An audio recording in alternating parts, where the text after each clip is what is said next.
Hey everybody, it's April, and today I want to talk about how you don't want to give up on your plank or whatever it is you're working on. Don't give up. So I'm going to start, and I have some stories to tell you about one reason why I'm saying that. But I'm going to start on hands today and then switch around. So starting in table, pull your shoulders down your back, then lift your upper back, lift your chest, pull in your belly, come up on your toes, shift your weight forward slightly. The timer has begun. And then once you're in your plank, do everything again. So press into the floor again. Separate your shoulders so you're broadening your upper back. Pull in your belly.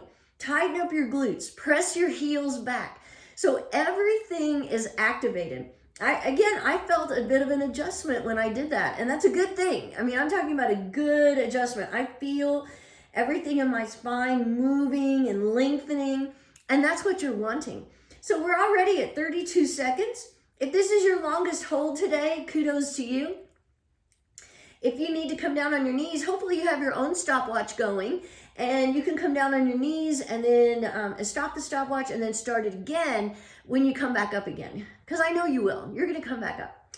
So Monday, I don't know if you saw, but the plank I did live, for some reason the video was sideways instead of horizontal. Oh, I'm going to switch. We're at 1 minute, so I'm going to switch to my forearms. If you switch, make sure you do it mindfully. Don't just throw yourself into it. Also, don't take forever. Press into the floor, separate your shoulders, pull in your belly. I felt then like I wasn't pulling in my belly enough. I felt a little bit saggy.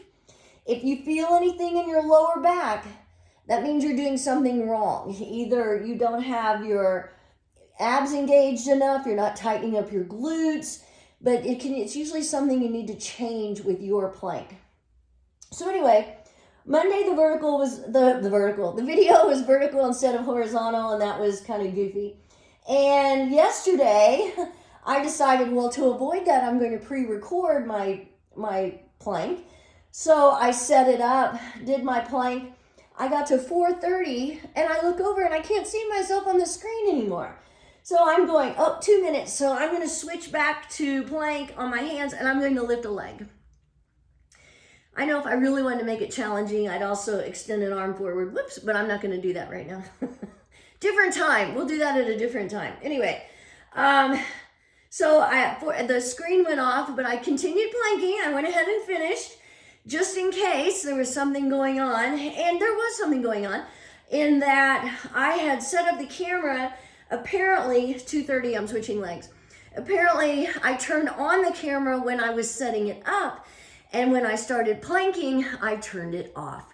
So there was nothing. There was nothing except the recording of me setting up the plank. Oh, good grief. So I know I could have, maybe should have planked again, but I didn't feel like it. I thought, you know what?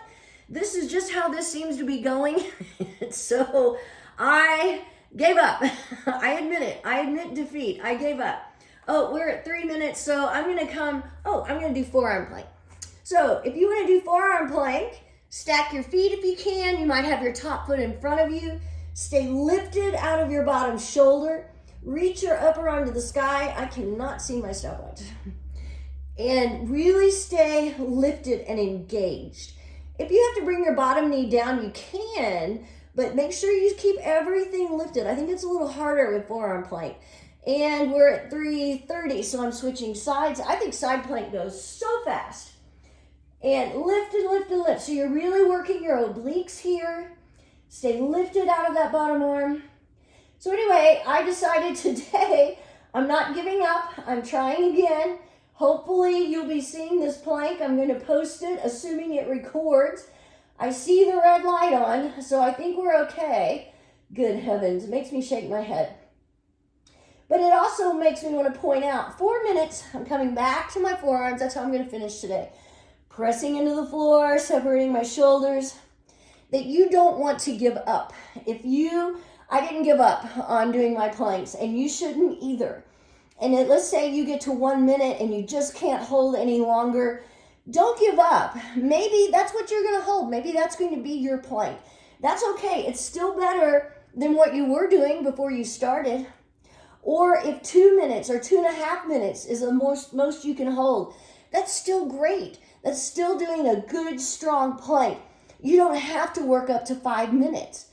So don't give up on whatever it is, whatever length or amount of time you're holding. That's really good stuff. And kudos to you. It's much better than the average person who's sitting on the couch and not doing anything. We're coming up on 5 minutes, and I'm going to hold a few seconds longer, even though before this I was practicing the plank that I'm going to do on Friday, and woo, I got a little out of breath. It's a good one, assuming I can get it. I know I'll get it. I know I will. I'm just going to have to keep practicing. Okay, we're at 5:15, so I'm going to stop. Woo, and like I said, hopefully you were able to watch this, I tell you, but I'm not giving up. Technology will not defeat me. Don't you give up either. Have a great day.